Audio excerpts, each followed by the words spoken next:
Good evening, everybody. I'll try again. This is a bit of the high street in Bridlington. This is one of the towards the western end of it, and you can see immediately, I think, that there is a whole variety of vernacular buildings there. Quite a different sort of building. We got a fairly tall one on the left-hand side there, with a nice brick front, a much smaller one sort of squeezed in between, one with some nice bay windows there, another smaller buildings, and then another massive thing here on the right hand side. The high street is typical of that. If we could see a larger picture of it, we would be able to. But what I was going to start with, just asking you what you thought of when you thought of Bridlington, because I think Bridlington's got, it's got a number of different faces, and I really love these railway posters, like you can see on the left-hand side. But also, of course, it's got the seaside, and it's got those wonderful cliffs.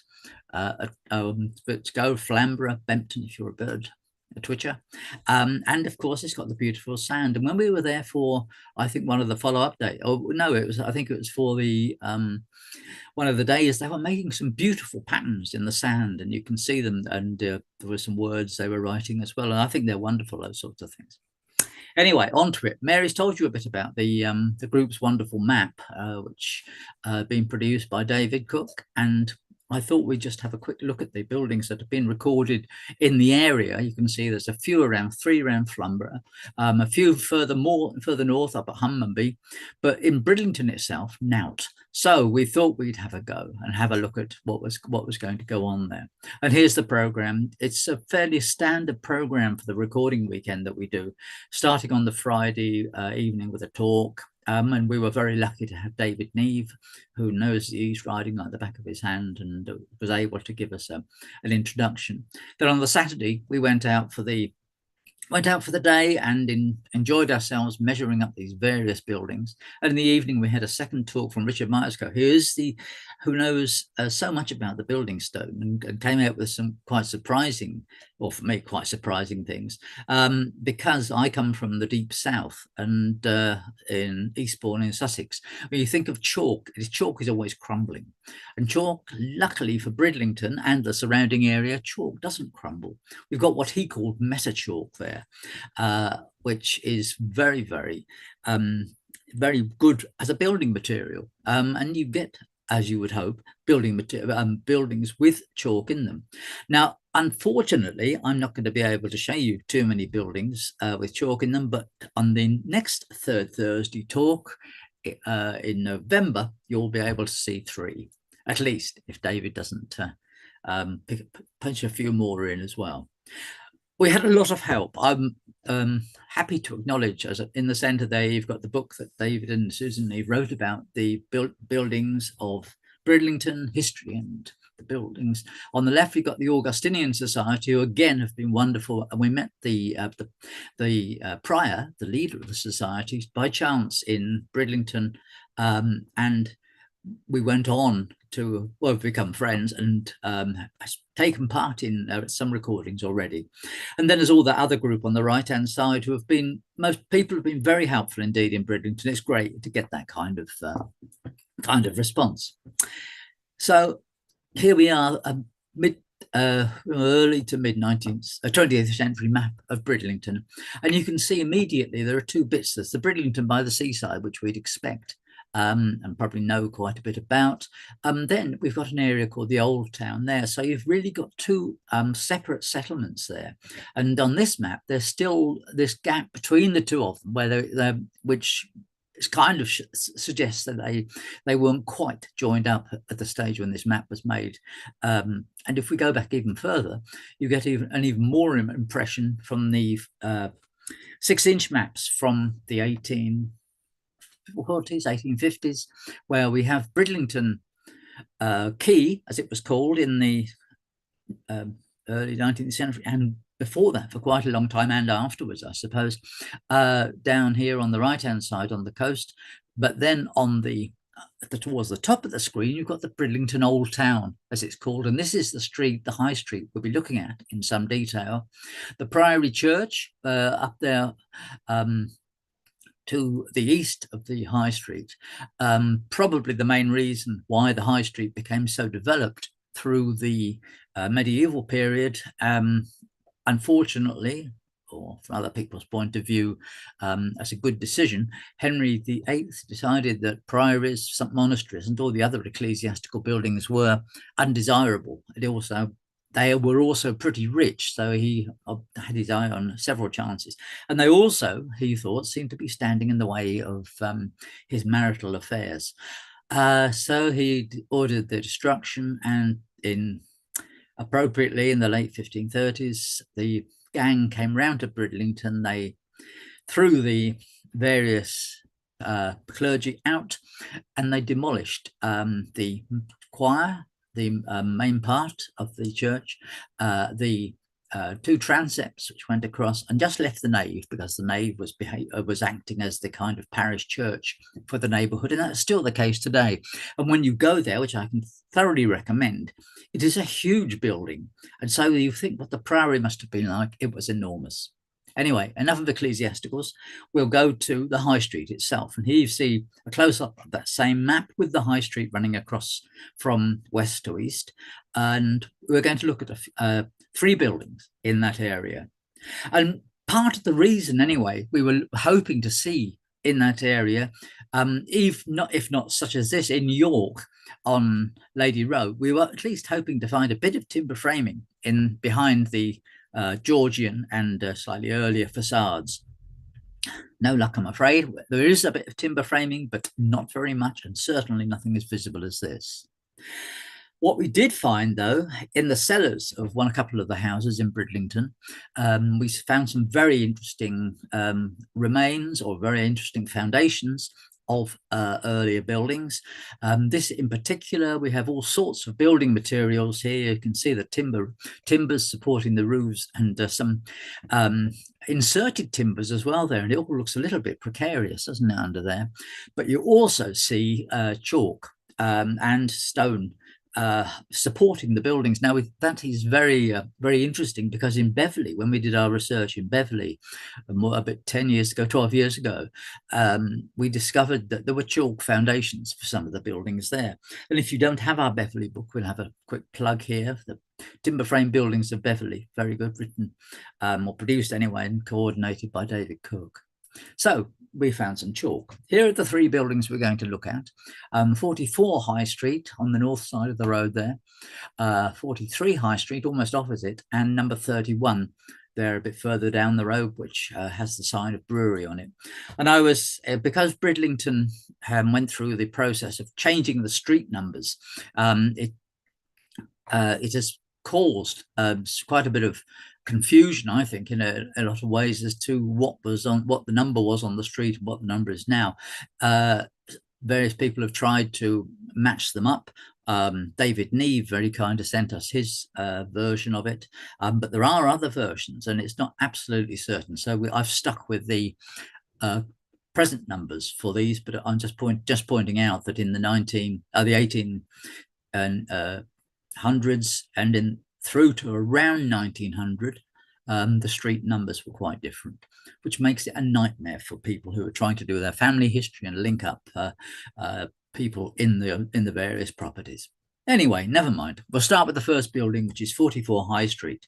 It's on the right here, this picture from, well, very interesting, early 20th century, I would guess, judging by the horse trotting down the street. And this view, not quite the same, but you could get quite a similar view today, looking down the High Street, and these buildings with some with a bow front, some with very fancy shop fronts indeed. The building we're going to be looking at is on the right there, sorry, the image of it on the left, it just manages to get into this old picture. And the building is there on the right is number 44 High Street.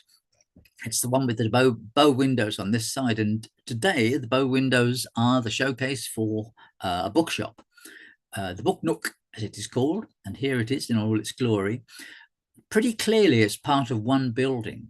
There we are. The building is clearly defined, I think, by the joints here, in fairly clear joints in the masonry, stonework, whatever, and there on the other side the building has been rebuilt. But this appears to have been one building, reputed to be one of the oldest buildings on the street. Sadly, we couldn't actually get access to this bit of it. Number 42, there's an absentee landlord or absentee owner, and he wasn't around. We couldn't get in touch for some reason or other to try. But we were able to survey this building, and you can see, just as if I needed a bit more reinforcement, here we have some stones this time. I don't think they're chalk, but we have stonework there in forming a foundation, at least, of the building. Just worth pointing out then, probably our building with the bay windows also had stone building, but if you look very carefully about this point here, the whole thing has been raised in brickwork. So that's a very interesting first point of it all. So we're focusing on this building with its wonderful shop fronts. Indeed, the listing is very, very interesting. The high street, a lot of the buildings on the high street are listed, and this one is grade 2 star, believe it or not, and this grade 2 star is listed specifically for these shop fronts. So they're very special shop fronts that you're looking at. They're probably late 18th into the late 18th into the early 19th century, and they've got some very fancy decoration around the cornice there. Bit of a better view of them straight on. And there is some of the detailing. Really fancy stuff going around. Not all the ones in Bridlington are like this. And interestingly enough, some are made of brass. And there was a local brass founder who actually produced these bay windows. So always worth looking around the back. Well, President Barry Harrison said, and so we took him at his word and we went round the back. It was pretty difficult to look at the back of the building, as you'll see in a minute. We went up this little lane, which used to have houses or buildings and dwellings on it. It's been cleared on the left-hand side here. On the right-hand side, well, there have been some very interesting additions. But if you look right on the right-hand side here, you can see there's clear evidence that this was quite an old way through between the high street and what was the North Back Lane, as it was called. And we had both a North Back Lane and a South Back Lane on the appropriate sides of the one. Our building we're looking at is here, this little white gable that's popping out over the later buildings. And what I've done is to do a drawing of the building so you can get some idea of what it is, because it is impossible to take a photograph from this point. And I think even a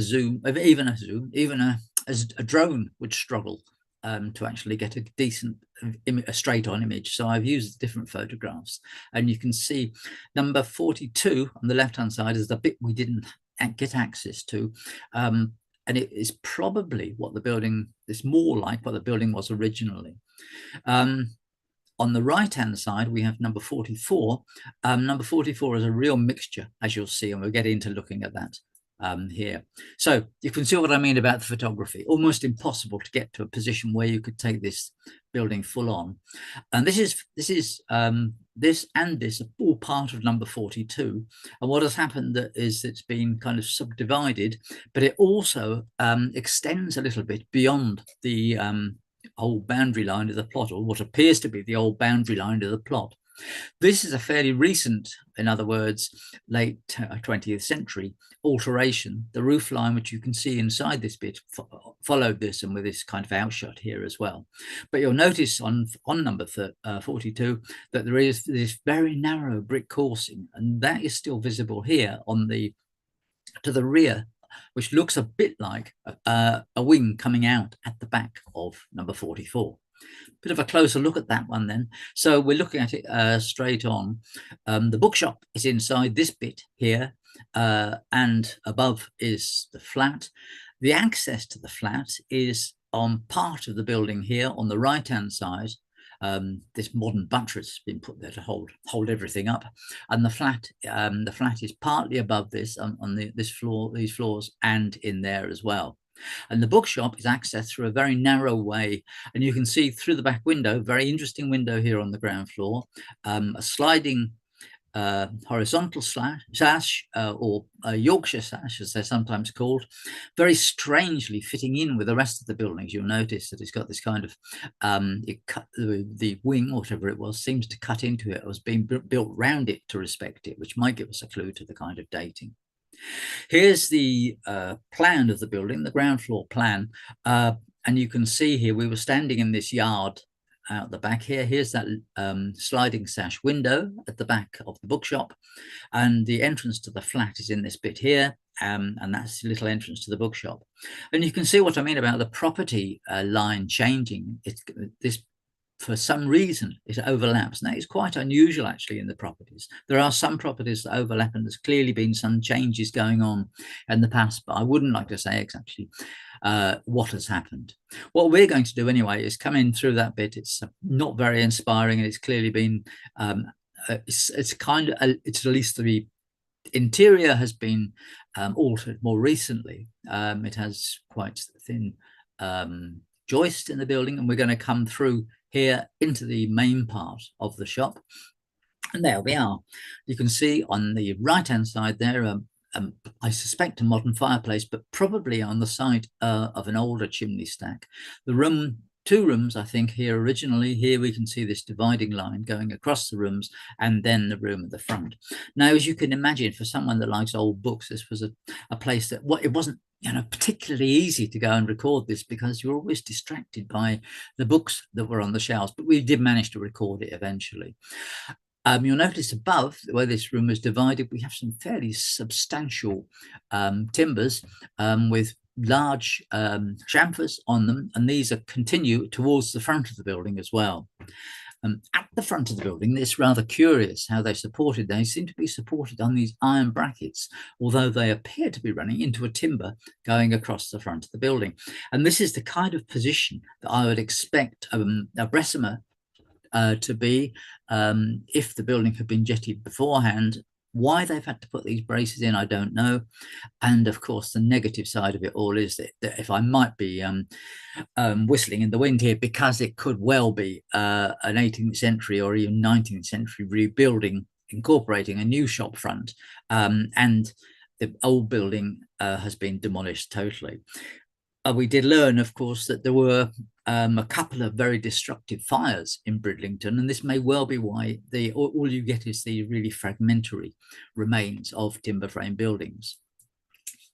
But upstairs, going up into the flat, we were amazed to see this structure here.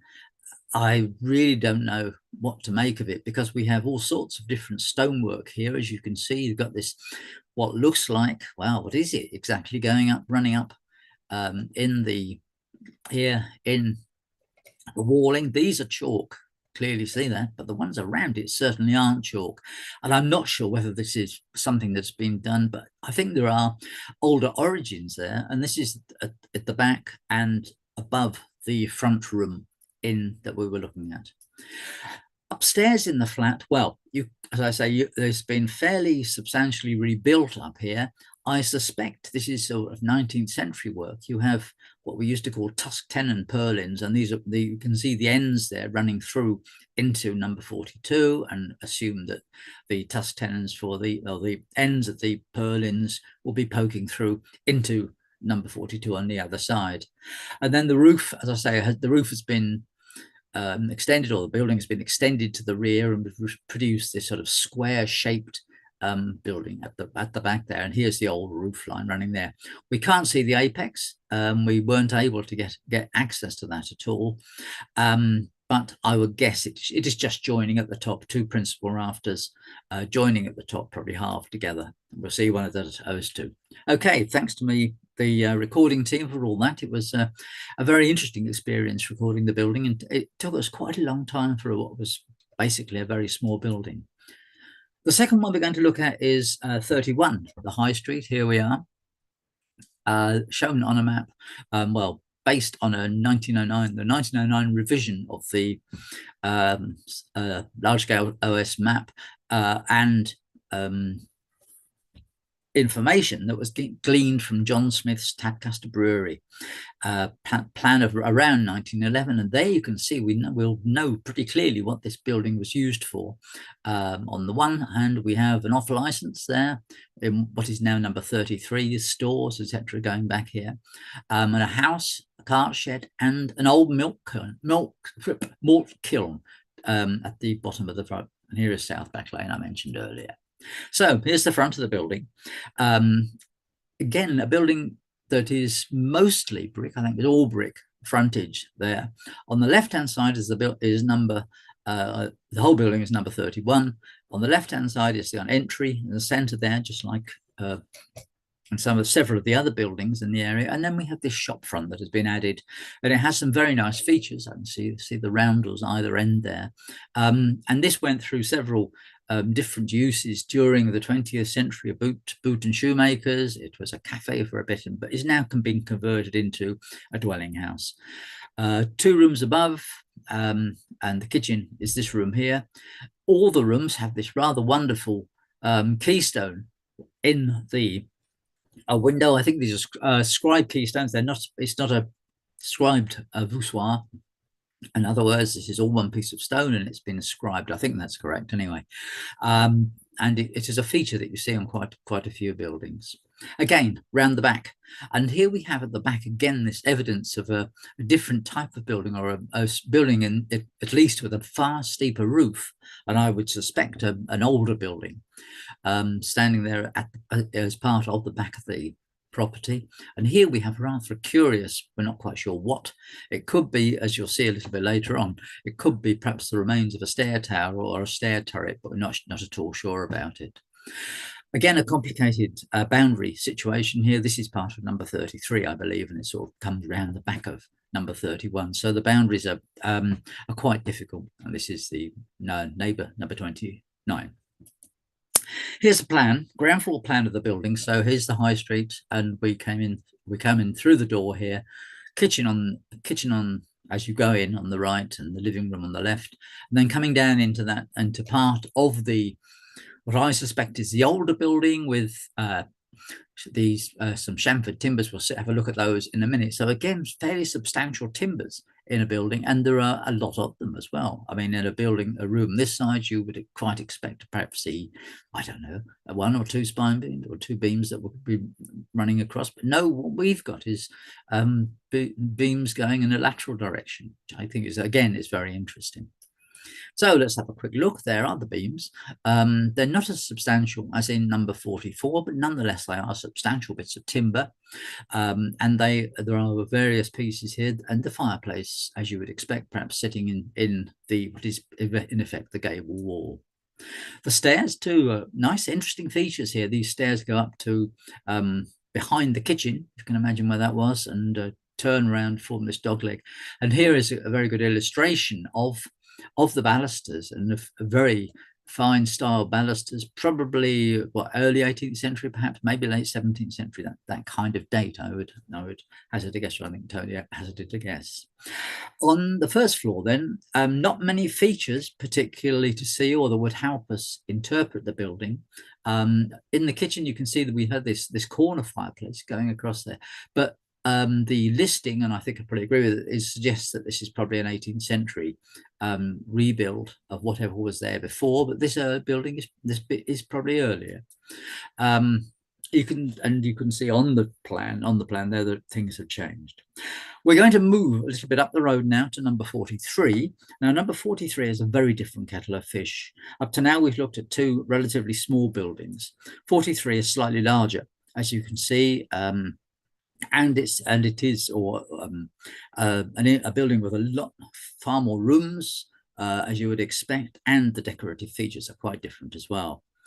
The various features that Malcolm, who did the part of the report, and Jan, who pulled it all together and did the presentation at the follow-up day, all sorts of things to notice here, and I hope I can do it justice.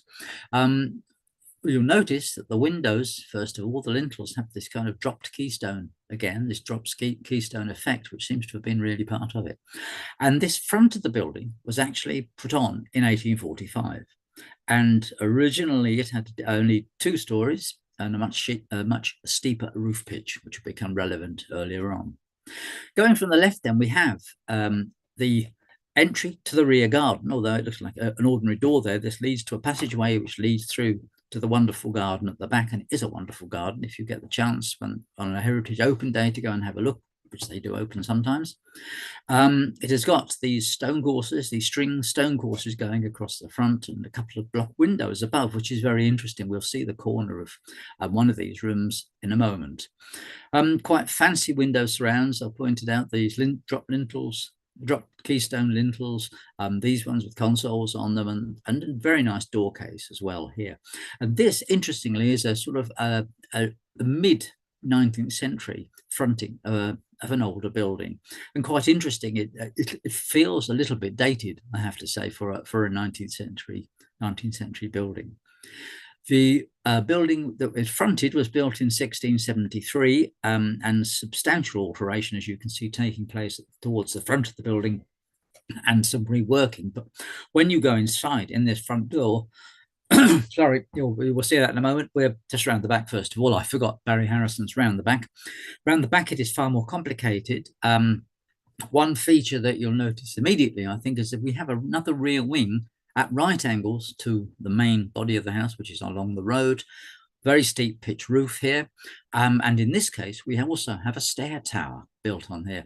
And this stair tower is a wonderful feature now. It was even more wonderful when it was first built, because on top it had a kind of lookout, a place here, which was still there to the beginning of the 20th century, was removed. There are 1 or 2 bits that have been added. This bit here and the window here have been added. They've bring the room, may give a slightly larger room, but giving a kind of quite a different feel to the what we saw at the front. Okay, ground floor plan, just so you get an idea before we do go in. Here's the front, here's High Street, and the front entrance into this rather a largish entrance hall, entrance lobby, and that kind of thing, and then rooms on either side, which we'll be looking at. And in this case, because we've got such a broad building, we have a staircase that is able to make this kind of turn here, as you'll see in a moment, and then rooms to the rear, kitchen, service rooms in this wing here. Yeah, that's what I thought we were going to get to. Sorry, I'm not following my own slide list. You go into the main entrance and you're greeted with these amazing door cases. This is the one on the left with this. I mean, these door cases, they're not vernacular. I feel a bit of a fraud talking about them in a vernacular setting, but this building is clearly on that cusp of where buildings stop being vernacular and start drifting into the classical realm. Very interesting door cases, without a doubt. Door cases that probably date from the late 17th century, if not into the early 18th century, and are very fine indeed. They vary, as you can see, one into this room, one into the staircase even, and one on the right hand side with eared architraves, which again you would expect to see possibly the late 17th, early 18th century. Very good door, as you'll notice here, and the features in this building are quite wonderful, and it's being sympathetically restored. So as we're going in through the entrance on the left hand side, we have the oak room. The name gives you the clue. Large room with plenty of oak paneling decorated around, and on the right hand side we have the library with this rather wonderful ceiling and cornice going around there. Again, very kind of a classical theme running through it very much. It's interesting to know that this building was the home in the earlier part of the 20th century of the Johnson family, and Francis Johnson was one of the architects who played an important part in preventing too much development of the High Street at Bridlington, because the High Street at Bridlington had become, I don't like to say it, it doesn't sound right like this, but it's kind of a little bit of a backwater. The main development of the town in the 19th century really came on the seafront, in the area down at the seafront. And I think if you ask someone in Bridlington today, where's the town centre, they would say down in at the old quay. We are up in we've been slightly remote, the old town. But thanks to people like Francis Johnson and the current group who are restoring the town, looking after the old town very well. These kinds of buildings are surviving. Okay, up to the first floor. 2 staircases, you'll notice. Here's the one we're going up, leading off from the entrance hall, and then towards the back of the house we have another stair, I will guess service staircase, as we say here, and we're going to look first of all at the top of the stairs, and lo and behold, we have again this wonderful door cases that are the decorated features. They lead through into the various areas. This one leads through into the kind of service wing area of it. This leads straight ahead. It's a really fancy door case. It actually leads into a small room above the entrance hall. Again, it's very, very fine because some good timbers under there, under the various plasterwork cladding. And then this goes into the right-hand room, which is a room that is worth looking at in its own right. Here we are. The decoration is probably, we think, early 18th century, with all sorts of wonderful features around it. Again, ceiling decoration there, like we saw downstairs. These little features running round here on the various different openings. This amazing feature over the fireplace, believed to have been, maybe it was a mirror in here in the 20th century, but it's believed to have a portrait there. And then we have on the right hand side what appears to be a cupboard. In fact, it opens and there is a trompe l'oeil, a picture inside it to quite surprise you when you actually open this window. And this end of the building is the end where those blocked windows are. So you get the feeling that this is where the windows, those blocked windows were. And if there were rooms up here at in the 17th century, the late 17th century, when the building was first built, they've reworked this room in the 18th century. And then we can ascend to the second floor. And the second floor, again, now this is a development in a way from the early design. We have 3 bedrooms up here in the main range of the house, and then other bedrooms in the rear wing there. It is interesting, that rear wing, it's still very much a work in progress, but we were able to have a good look around it. And in that wing, we have all sorts of original 17th century features. Not quite sure if they're all 17th century, but certainly they're early features, and they are quite vernacular, which, I mean, for someone like me who really likes vernacular buildings, that is a bit of a relief, to say the least. And we've got then, okay, a very nice door hinge on the left there, a plank door with a wooden latch on it still, mullion and transom window, bullseye glass planes, and another plank and muntin door, or plank and muntin there on the right hand side, forming paneling in the room itself. Staircases on the left hand side, we have a stair running up in the stair tower itself, that extra bit of the building towards the rear there. A wonderful feature. I'm almost certain this will be late 17th century. A few years ago, we recorded a house in Fish Lake in the old West Riding, outside Doncaster now, and it had very, very similar drop finials here, and that also was this kind of date. And then we have the staircase leading up from the landing above this lot up into what was called the Lantern. Here it is. As I say, it was where it is reputed anyway, Mr. Hudson went up into here and he could look down at his ships that were coming into the quay, which I think is a lovely story. On the right hand side, we've got the service staircase leading back down into the room below, or into the service end of the wing, in other words, into the far south end of the wing. The roof spaces are very revealing. This is the roof space over the wing, and you can see this is the area we're looking at. This is looking north at the bottom of the picture like this. And we have here a very good example of a principal rafter roof. Now, the picture, it was worth just explaining this with a bit of a diagram.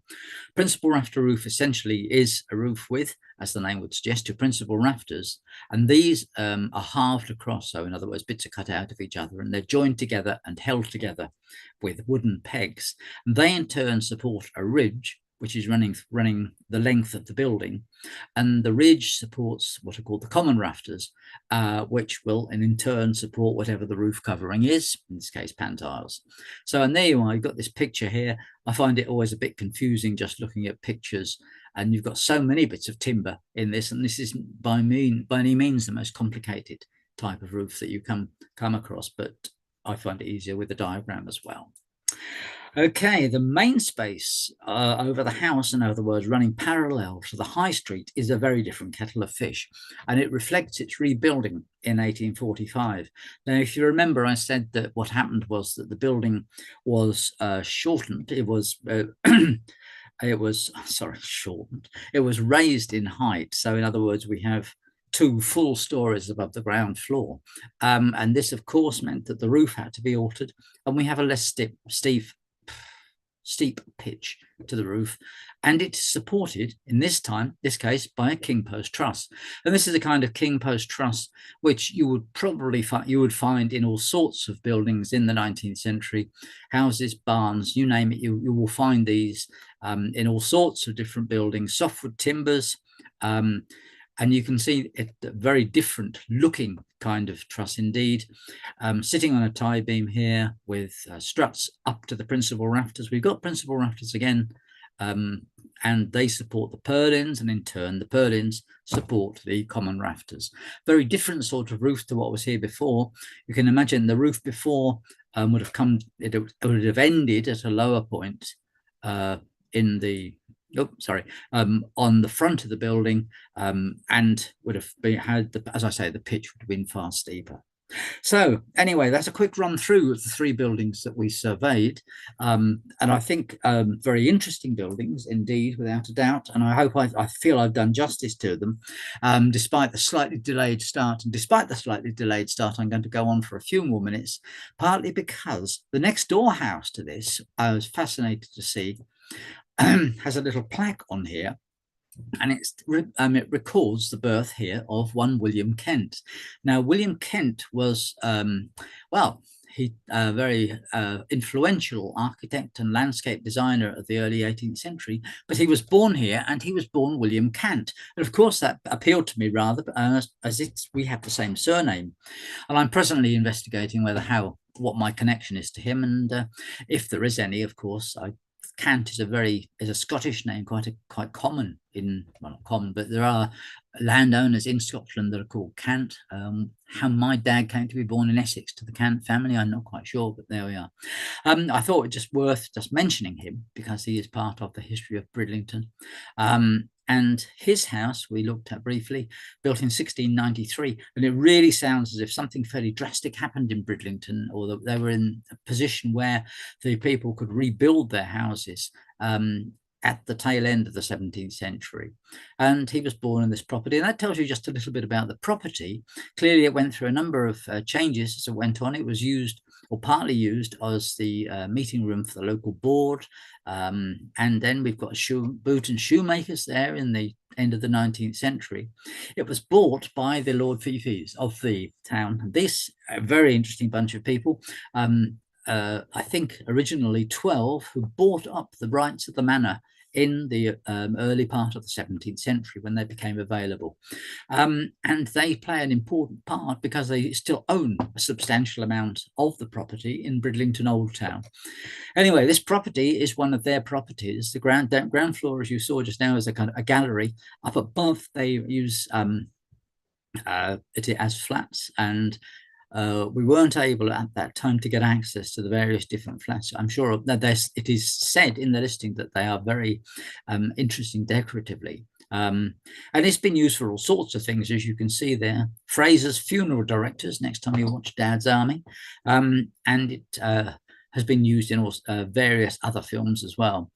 The Brides in the Bath. How about that one for an interesting Saturday night viewing? Okay, we're crossing the road again, just because I want to bring up another building again. So 44 is on the left, and there's William Kent's birthplace. On the other side, here's the building we started with at number 44. And yeah, if you remember, there's the back of it. I just want to look at the back of the other building here, which again has this steep gable, pitch gable pointing to the back of the building. And I think that, it's very interesting that this building, these buildings are like this, and clearly there are others of them if you just get your eye in at the backs of the buildings. Unfortunately, this one here has seen better days. Hopefully it will see better days in the near future, but the interior has been totally gutted, I've been told. And it's very interesting when you compare the front and the back of the building. And here's the back, as we've seen down the Ginnell we go, and there's the front next to the fish and chip shop. And it has now been purchased, I'm pleased to say, before you put your offers into Reeds and Rains. A small building, very as small as one of the parts of some of the other buildings we've been looking at, and certainly a lot smaller than the Toft. And this whole range on the High Street I think is a wonderful group of buildings, and well worth a visit. And after your visit, if you feel a bit thirsty, you could drop in at the Board Inn, because that is also worth a look, because inside it has, again, 17th century decoration. We held a little committee meeting, or not a committee, but not a full committee, but our little group meeting upstairs. And the only light, apart from a very dull emergency light, was candles. I don't think we've had quite such a meeting of a group before like that. Not for a long time anyway. But I just would point out, while you're looking up there, we have a bit of brick tumbling here as well, which again is a typical feature for the East Riding in particular, but not that you see everywhere, because if you notice, other buildings don't have it. Anyway, I shall stop there with a bit of an advertising, although I think, have I got the date wrong for that one, Mary? I've got a feeling. Is it the 21st of November? Anyway, no, that is the right date. That is the right date. So my advertising is accurate as well. Yes. Okay, right, there's the advertising for the end of the talk, and I hope you found that interesting. And I'm very sorry about the duff start.